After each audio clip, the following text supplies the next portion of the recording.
We will now interrupt your regularly scheduled programming for this Good Old Blades micro podcast. Sometimes you make the decision to pick up some deli meat at the store and then eat said deli meat. And then you get to deal with the consequences of eating said deli meat with about 4 days of food poisoning. And if you're like me and that experience over the last few days, you start to contemplate a potential early demise, or at least so it felt that way at the time.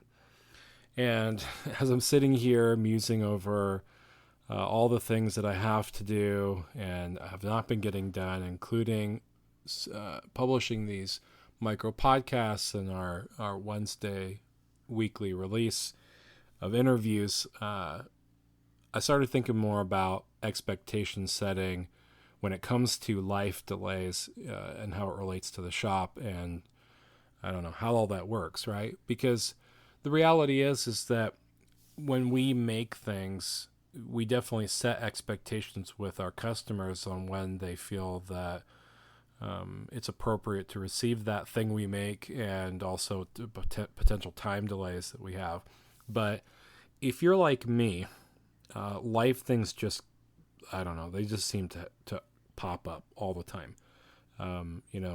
Being in a parental situation with my daughter and her heart issues, we oftentimes get spur of the moment things that crop up and they take first priority. She's a heart kid.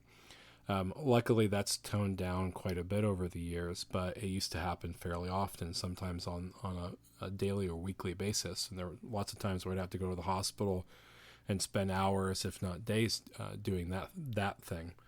I put my family first, and there's lots of times when things crop up. I don't often get sick, knock on wood, but when it does, usually it's for a few days. I don't know why. I very, very, very seldom get sick, but when I do, I'm usually down for several days. And recently, within the last few days, that was apparent to me as well.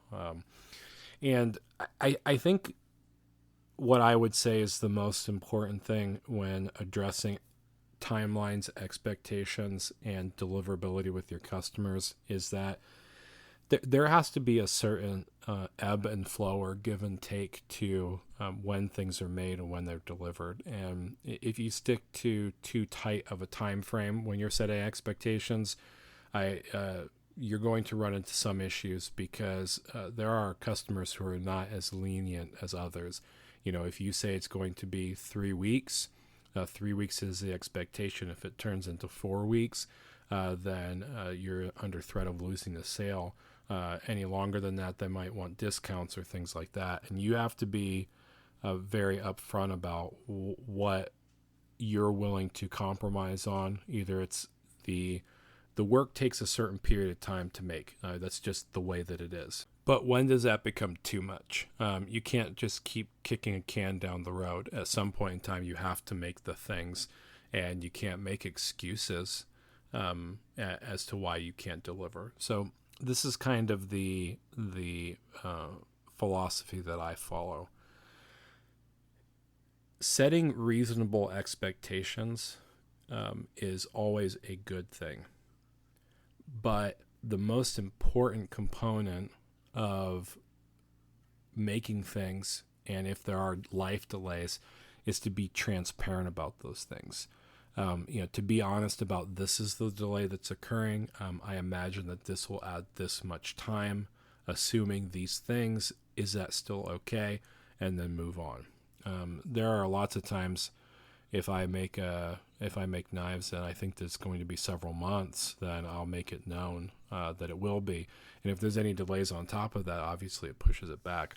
The largest contributing factor for that with me is the fact that I do carry a day job. And the reality is that as much as I want to deliver your knife within a given period of time, paying the bills that keep the lights on, that's my number one priority. Number two is my family. And number three is your knives.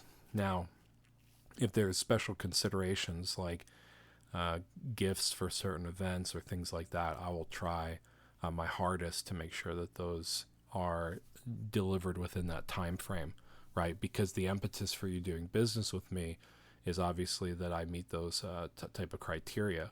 So I always try to do that and keep it within time frame. But I think it's important to remember that regardless of whether you're accepting money up front, like a deposit, or 100% upfront, or you're waiting until you're actually starting to make it, or after it's done to accept money, you have to think about what is your word worth, right? And if your word is your bond, and that's what you're committing to, then it is your obligation to make sure that you communicate appropriately if there's going to be any large delays or things like that. And I honestly have always had really chill customers. Everybody's been willing to work with me on anything that's popped up, that's put in delays or whatever. And when I commit to something, especially if we're doing deposits or things like that on certain types of works, I'll make it. Like, the only thing that would contribute to that and not happening is if I died. But I've always had really reasonable and honestly very patient customers, so I appreciate that, and I wouldn't change anything about the type of customers that work with me because of that. So it's something to think about. You have to think about that, I believe, when you start going into the market of selling your knives and building customer rapport and things, because if you are not setting the tone and committing to your work and committing to timelines and things like that, then there's really no expectation for a customer. And I honestly believe that there's a lot of bad feelings or sour taste in a customer's mouth that can develop because of lack of communication. Not that you say that it's going to be 6 or 8 months from today, but because you're just not saying anything. And then they have an expectation and you didn't set any expectations. And now there's a difference of opinion or disappointment in their eyes because they were looking forward to something that really wasn't talked about. So I hope that helps. Really get to know your customers, talk through things. If there are delays, make sure that you're over communicating on them. But also remember that at some point in time, delay upon delay is just an excuse to some extent. Even though they're understandable, you have to be able to learn what the limiting factor is on those things and just get the thing done when you have the window and commit to the work.